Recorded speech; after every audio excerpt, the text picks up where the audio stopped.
coming out here after 30 years. Yeah, I ain't got nothing, but I'm gonna have something because I'm rich in personality, you know, and I'm rich in love. My family love me, and that's really all that counts. Hey man, shout out to everybody out there on Team Banky Pound, man. I appreciate the love. Pop, pop, pop, pop, boom. I appreciate the support. Jake who? Man, I wish he would. He did. Listen, man, I appreciate the love. I appreciate the support. Look, we coming down to the wire on this meet and greet. Down to the wire. We are starting to get a little bit more people than we anticipated, which is a beautiful thing. I welcome you all. I want all of y'all to come. We just had to expand the room. So that's a beautiful thing. I hope you all come, pull up, have a good time. Listen, we're going to have to make a cutoff date. The cutoff date is going to be November the 24th, Sunday at midnight. If you do not get your tickets before the end, you will not be able to get a ticket. So please, if you're going to get your ticket, please go ahead and purchase it. If you're going to get in the raffle, you still have time. You can get in the raffle all the way up until the day before. If you can donate, man, we need it. We appreciate it. We respect it. If you can't, there's no love lost. But if you can, all things can be done through Hardcore Boxing News. Cash App him. Hashtag raffle tickets. Hashtag meet and greet tickets. Hashtag donations. We appreciate all the love, man. We just trying to feed the positive, starve the negative over here. This is a celebration, man. It's going to be a great time. We're going to have music. We're going to have food. We're going to have drinks. We're going to have an open bar. We're going to have Q&A. We're going to have a lot more things, man. So pull up and show out. I will be there on the 29th and the 30th. Mingling around on the 29th. Whatever it is on the 30th is the day of the event. So I look forward to seeing all of y'all there. Big love, TBP Nation. Let's go. This is the first of many. Let's get it. Let's go. Oh, man. Big love to everybody out there, man. Listen. Oh, man. Today I was thinking about being in the penitentiary. Like I told y'all, man, you got eyes on you at all times in the penitentiary. In the penitentiary, you're going to have to learn an art. And that art is being able to do things right under a watchful eye, because you're always being watched. Always. You got the cameras, you got the COs, you got the investigators, you got the undercover COs, which will be inmates. You know, you got all of these eyes on you, and you're trying to operate and do things and get things done under all of this pressure, right? But that's the only way it can get done. You cannot do anything without somebody watching you. So you have to learn how to move by being watched. And when you riding dirty, when you riding dirty, man, you know, this is why dudes' nerves are so bad in the penitentiary. Man, I was riding dirty for a lot of my bit, most of my bit. And what I mean by riding dirty is if you got something that you don't supposed to have, contraband you don't supposed to have. I always had that Bethlehem, so I'm always riding dirty. I usually try to find a place to hide it that's outside of my cell. Sometimes you're not afforded that opportunity. You have to have it somewhere hid in your cell, but you have to be able to find a place, man, that you think that they would never find, which is hard to do. It's difficult to do. You have to keep switching it up. If you get a good hiding space, or what they call a Bama, then you lucky. But man, sometimes you don't want it out your cell because you don't know what's going on, especially if you beefing or you got conflict. You got to have it on you. So you riding dirty, man. If at any time them people come shake you down or come pet you down, or you know, whatever, pull you to the side to strip search you, the gig is up. You through. You know what I'm saying? You going up off of there, you going to the hole, you going up off the compound, woo woo woo. But this is a calculated risk that you got to take. It's just a calculated risk that you got to take, because if you get caught without it and you need it, then you know all is done anyway. You know, and the main thing in there is to stay, you know, they try to stay waterproof, man. You don't want no holes in you. You did. So you gotta do what you gotta do, man. What would you rather have, man? You rather have some holes in you, or you rather have, you know, the joint on you, and you know, feel safe and secure. If you get caught, then that's par for the course. But that was one reason why I was always riding dirty, man. You know, and like I said, if you get drugs or you got some type of country, you gonna be riding dirty, man, until you can get rid of it. Most dudes in the penitentiary, if they get their hands on some drugs, they trying to get rid of it as soon as possible. I'm talking as soon as possible. If you can sell it all in one day, sell it all in one day. If you had to make some deals, make some shakeouts, do it all in one day, because you'll feel more safe and secure, because it's gonna be somebody who know you got it and don't like you, and they're a snake, and they'll tell or they'll drop a note because they can't purchase none, they can't take it from you, or they just don't like you, and they're sending people at you, man. Yeah, believe that, in the penitentiary, man, all of us doing the same amount of time, or all of us in the same situation, and they'll still try to help the people that'll crack their head open, that'll get them some more time, that'll get them a charge for anything. They'll still help, just because they hate you that much. But they're not man enough to pull up on you and express their hate and deal with it like a man. They'll just send the people at you, you know. And let me tell you something. One of the most nervous times of my bit, man, really was when I had that phone. When I had that phone, you talking about riding dirty for 4, 5 years straight with the biggest threat to the institution, which is a cell phone.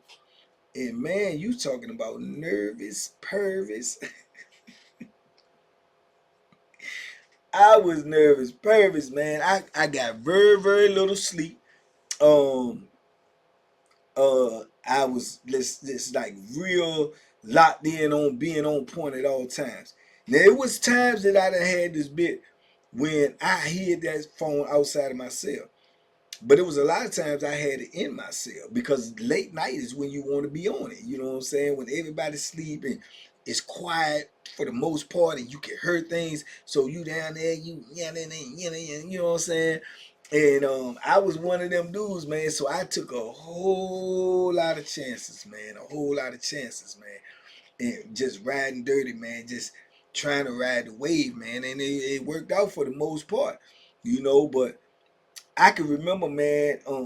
I can remember, man, being in so many situations, man, where I felt like I'm dirty and I'm gonna get towed off. I done been in the cell for shakedowns, and they done came in there for the annual shakedown. I couldn't get rid of the phone because they just lock you up all of a sudden, and then you stuck. And I gotta figure out a way to get by these people. When they coming in there, they gonna strip search you, and they gonna go through everything in your cell with a fine tooth comb, and you got a phone. So you dirty, you nervous, you trying not to look nervous, you trying not to sound nervous, but you know everything is at stake, man. Because if you get caught, the whole gig is up. Man, man, whew, boy, God in the squad done protected me so many times. I've been going places and been pulled over by a CO who want to pat me down and shake me down, and I got the phone on me, and then I just turned so defensive.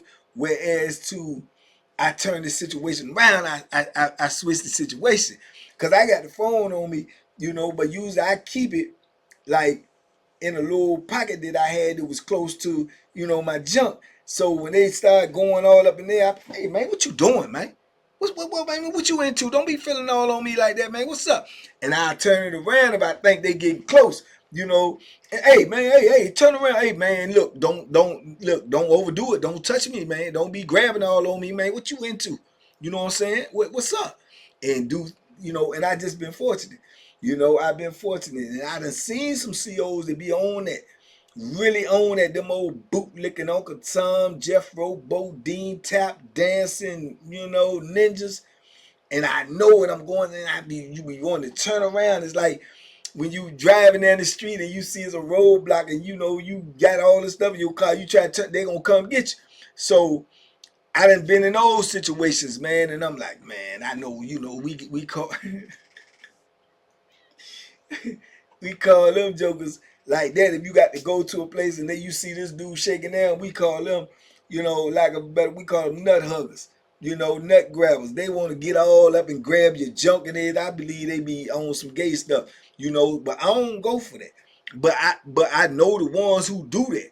And I come, when I get to them and I'm getting ready to get shaken down, I throw my hands up and I be looking at them like, look, yeah, I act stupid, and I done You know what I'm saying? I almost got locked up a few times. Thank God I didn't, because they get touching too much. I turn around with the boat. Hey man, what you doing, man? You know what I'm saying? You know, so to let them know, you know what I'm saying? You ain't gonna be just touching on me any kind of way you want to touch on. You know, but then they'll say, okay, well, what you have? Come on, let's go. We gonna go script search you. Okay, cool. But you don't want them to do that if you dirty. So you got to be, it's a fine line. You got to know how to politic with them. Like, nah, man, you know better than that. You ain't got to do all that. You know what I'm saying? Pat my legs down, you ain't got no business touching up there. What's up with you? What, you gay? Huh? You a boy? I mean, and you go at them and you try to make them feel like, you know what I'm saying, like they is what they probably is. And then they'll get defensive and they'll be like, no, well, go ahead. I'm going to pat you down, though. That's my job. Okay, well, do that. But don't do that. Yeah, don't do that. Yeah, because that ain't going down. You know, so they know, and once they know you and they know your personality, some of them, they will avoid you because they don't want to be put on the spot. They don't want to be called out. But like I say, then you got them superhero bootlickers. They don't care. You know what I'm saying? They don't care. If they can't grab on your junk, then they're going to try to take you somewhere and script search. So I done ducked all of that, man. I've been ducking the hooks like I don't know what, riding dirty, man. Especially with that phone. You got to be on point at all times, man. You can't really get no rest. You don't know. You got jokers watching you, watching how you move. If you break your routine from what you usually doing, like me, I used to work out all the time, go here, go there. They knew what I do. Come out, fix my food, take my shower at the surgery. I did the same thing. You know, which was kind of crazy because people be watching your moves, but you do the same thing because that's what you feel comfortable doing. So then when I got the phone, you got to restructure your whole program. So I'm moving different. So I'm noticing that they notice that I'm moving different.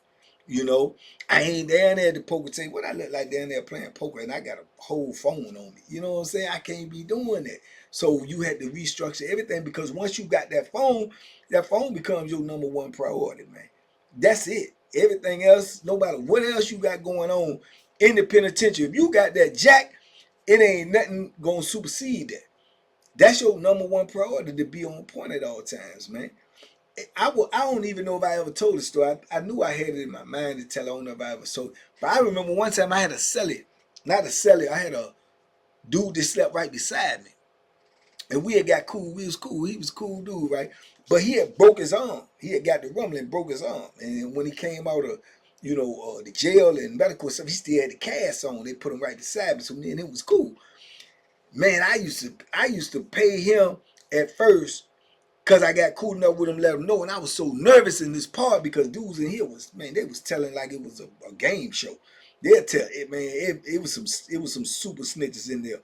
So I knew they was watching me, and I was nervous. I was super nervous because dudes ain't like me. Dudes owe me money. That's a number one reason for them to try to get rid of you any kind of way they can. So I always felt like they would run down on me while I was in there.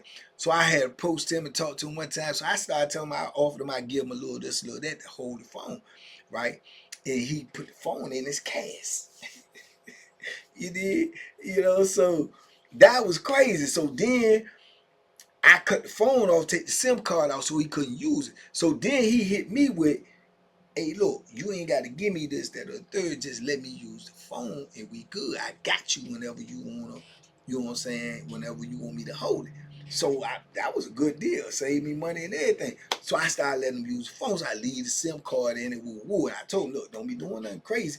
Then let me know when you're using it because I'm going to be out in the pond and I'll be the lookout for you. When the police come on the floor, I'll let you know the police on the floor. Tighten up, be ready.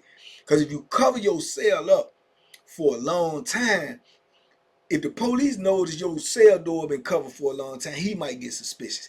If the Bammers, the hot jokers in the pod notice your junk be covered up for a long time, they may get suspicious. Anybody get suspicious and notice anything out the norm, that's when the telling start. You know what I'm saying? I know it's sick, it's sad. You saying, man, these dudes in the penitentiary telling like that. Yeah, they is. Telling like I don't know what. That's why you ain't got no mercy, no sympathy, no empathy for them because it's crazy. You telling to the same people that'll punish you for anything. So it's sickening, man, but they do it.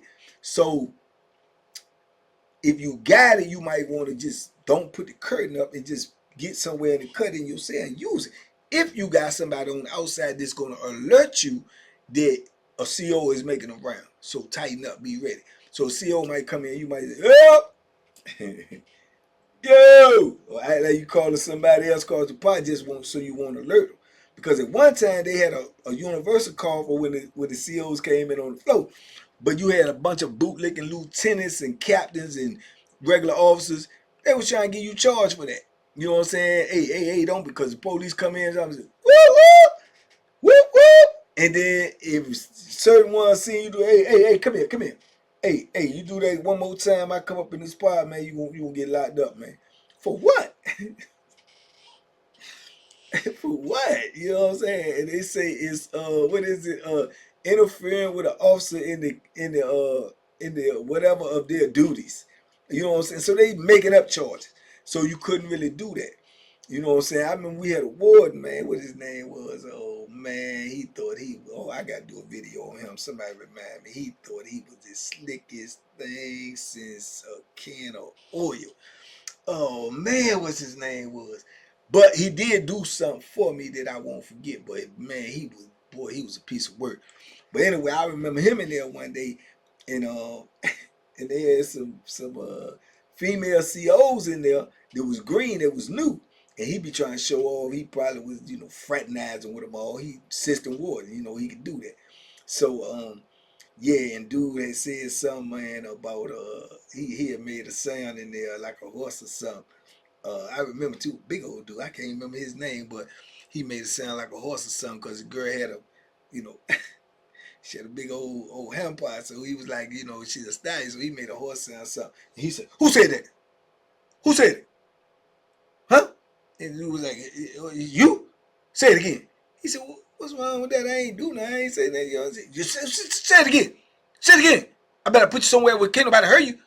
Won't nobody be able to hurt you no more. Say it again." They just impose their will on you because they can. And that ain't even no charge. You ain't doing that. He made some type of horse sound like, you know what I'm saying? And this is how they'll come at you. So he trying to show off, but he has the authority to show off. You know what I'm saying? And I'm sitting up in there, Joe Den. Dirty as, you know what I'm saying? There is a pig in mud, man. And I'm like, I'm nervous because, like I say, at any time, if you riding dirty, they can pull you. Come on, let's go. And if they ain't satisfied with that, let's go up in here, man. We're in strip search. And the gig is up. So that will build up your nerves, man, where you will always have your heart beating like, where you don't get no rest in the penitentiary anyway. But when you doing something dirty and you riding dirty, then you're adding extra anxiety on yourself opposed to the regular penitentiary anxiety of not knowing what's going to happen from moment to moment. But now you got even way more to lose. You get caught with that phone. I really won't worry about a street charge. They started giving out street charge. I won't worry about a street charge. They wouldn't take me to court to give me a street charge because I had an excess amount of time. So the judge in the real court on the street is not even going to entertain that. You bringing this man in here when he can't get number 3 years for a cell phone, and this man is sitting on here with life sentences. Man, get this up out of my courtroom. So that won't be worried.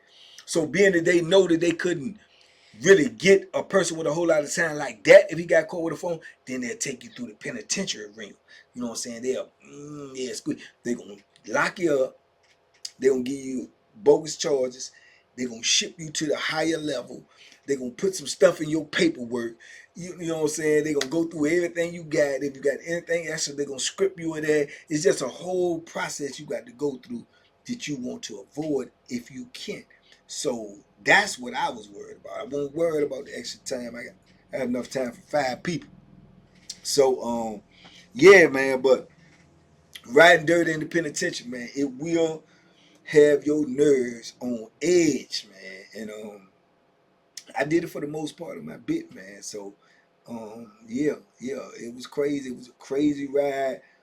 Thank God was with me and rode with me. God and the squad, undefeated. Y'all already know. But yeah, just reminiscing, just talking about that out loud, man.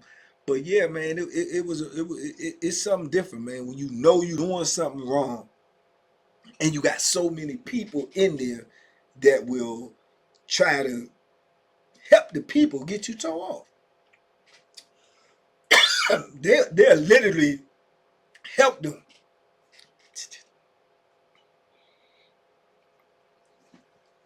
Sneaking. They'll sneak a letter in. He be staying in his cell a lot, and he cover his door up. Y'all might need to shake him down. Yeah. I'm telling you, this is what they'll do. I've had officers tell me, woo, Alex just got me. I've had officers tell me, oh man, they got notes over there on you. Watch out, man. They send a couple of notes. Because sometimes the administration to get the notes about you, and they'll come run down on you and don't find nothing. They'll get some more notes about you a couple of months later. They'll run down on you, don't find nothing. They'll be like, we'll get some notes more on him. And man, people just don't like him.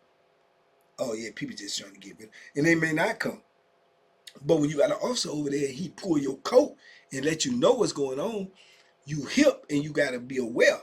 Because they may not come, but the investigators see it. And investigators, they got the super tellers be telling them. They'll run down on you at 3, 4 o'clock in the morning, 5 o'clock in the morning while you sleeping and yawning. They'll run down on you. Hey, get up. Come on, shake down.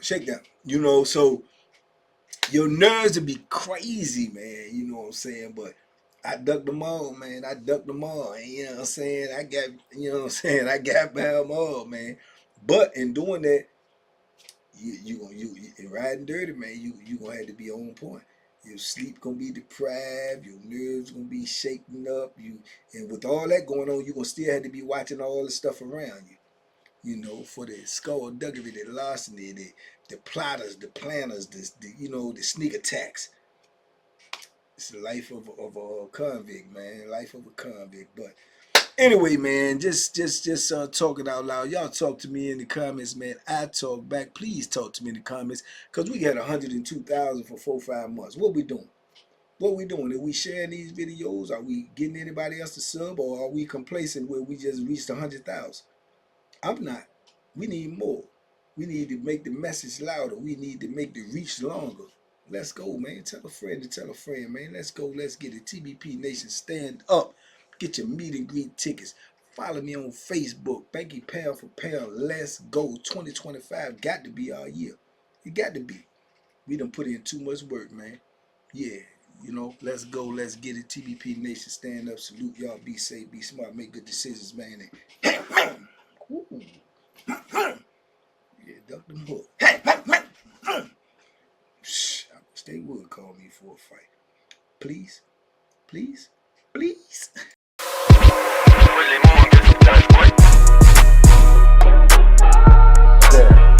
The Banky special. Yeah. Pure deliciousness, man.